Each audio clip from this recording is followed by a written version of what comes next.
Well, let's talk about Switzerland as an environment for that to happen.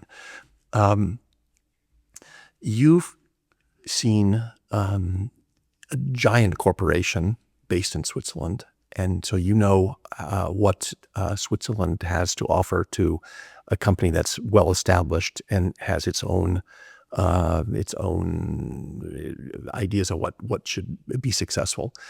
But also these smaller companies who see in Switzerland some kind of a fertile ground for them to establish themselves here rather than somewhere else, if it's a choice.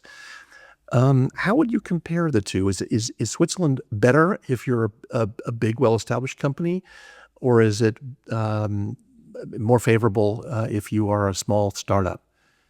So that's a question that goes a bit outside of the borders of Switzerland. What are the ingredients needed for business success? What are the ingredients needed for entrepreneurial cultures?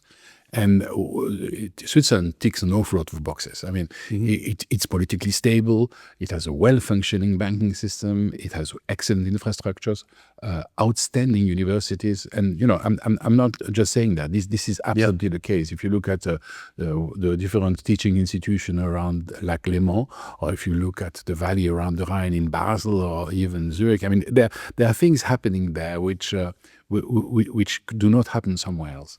And this sort of societal stability and sustainability and capacity at investing into the future is very propitious for enterprises. We are a worldwide company. About 3% of our turnover is in Switzerland. Why are we still there? For two reasons. One, because we are a Swiss company and we're very proud of that. Right. And also because we do have the framework conditions to continue to thrive. And Switzerland offers that in many ways, shape, or forms. So as a young entrepreneur, I would, of course, be slightly, by the way, I don't mean young, I mean as a new entrepreneur, because there are some old people who are very good as well. So I will be frightened by the cost of everything, because, of course, the standard of living is very high in Switzerland. Yes. But I will also be able to resource my model in a way which I could not do in other places, because talent is there and there is an awful lot of understanding of the entrepreneurial thinking. Yeah. So it's favorable to both kinds of organizations then, right? The big companies active in Switzerland are very happy in here. And until the framework condition change, if they ever change.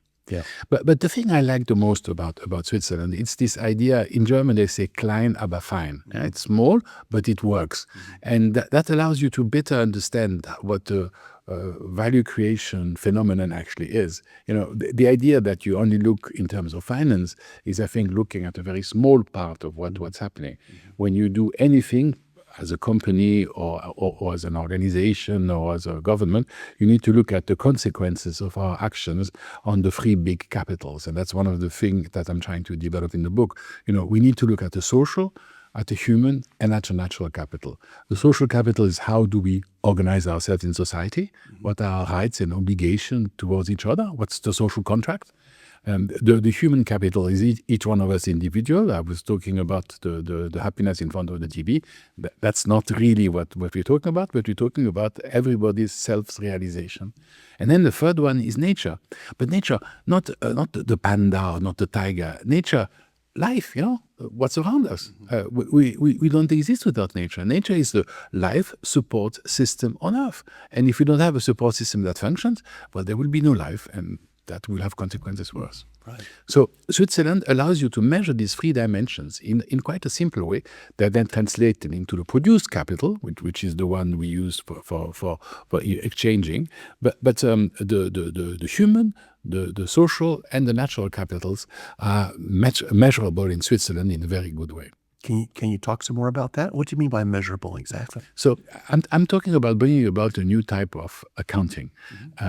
When I move from left to right, at the moment I look at the cost of this move and can I do that profitably? Right. In fact, when I go to left to right, I have an impact on the social capital because the rest of the world is watching me doing this. Okay. I have an impact on the human capital because the people doing it have to do something. Right. And I have, obviously, an impact on nature.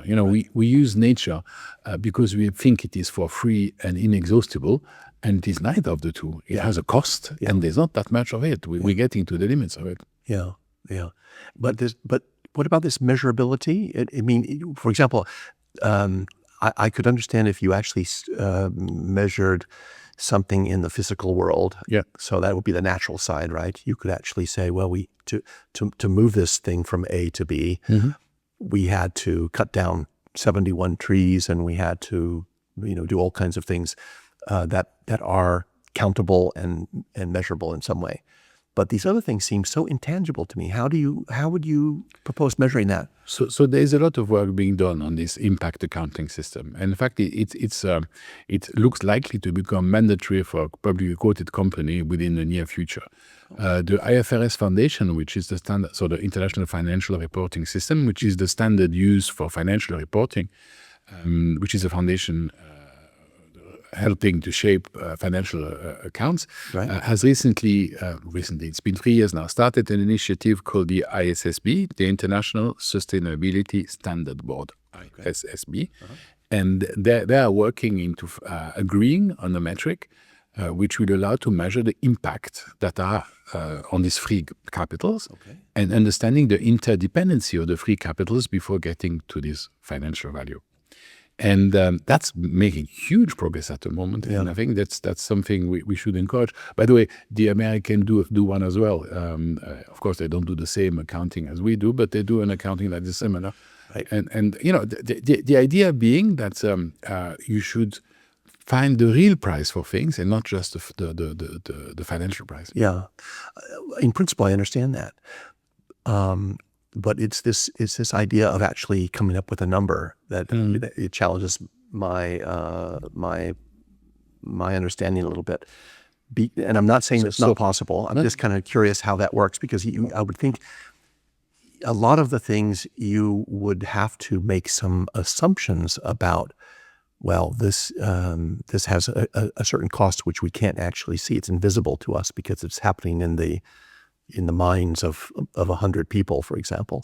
But yet you have to assign some kind of a Swiss franc figure to that, for example, in order to be able to compare the full costs of moving this thing from A to B, or not doing it, or moving it from A to C, for example.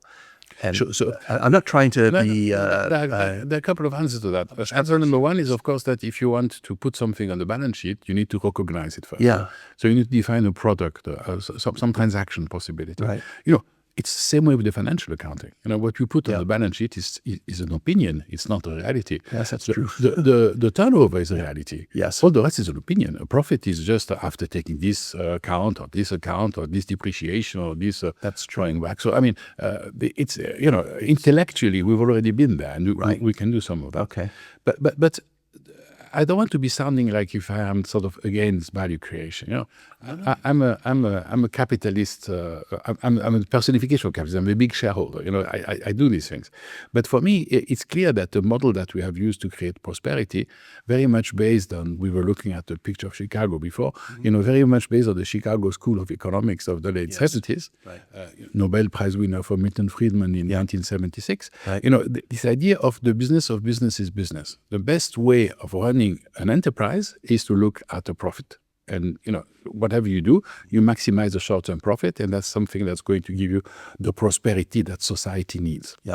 And, it hasn't worked badly. When I was born, when I came on the planet, we were about 3.2, 3.3 billion people on the planet. We are 8 billion now and growing. And the 8 billion people today live longer lives, better educated lives than the 3 billion did at the time. Yeah. So, we haven't done everything wrong. Some things we've done very right. But the symptoms of that system, the show that it is not going to help us to do the next push. Not only when there were going to be more people, but keep the same level of prosperity is going to become more and more difficult. Yeah. We have the climate change, we have the plastic pollution, we have deteriorating health. I mean, that's a subject I'm quite close on. We have the anger and angst in the community of young people in general. I mean, I do have children, and I can see how that is functioning. Yeah. I can also look at the profitability decreasing in a number of sectors. I can see the yield in agricultural ground. The crops are going down. I mean, there are lots of symbols or rather symptoms, which are showing that actual system, the modus operandi of today, is not fit for purpose. We need to change it. And that's why I think it's important to just not look at financial consideration, but at impact. Yeah. What are the consequences of our action on that system? Yeah. If we can't sort of stabilize that, if we can't really understand the interdependency of these free capitals, to produce the value we need, we're never going to be a sustainable model.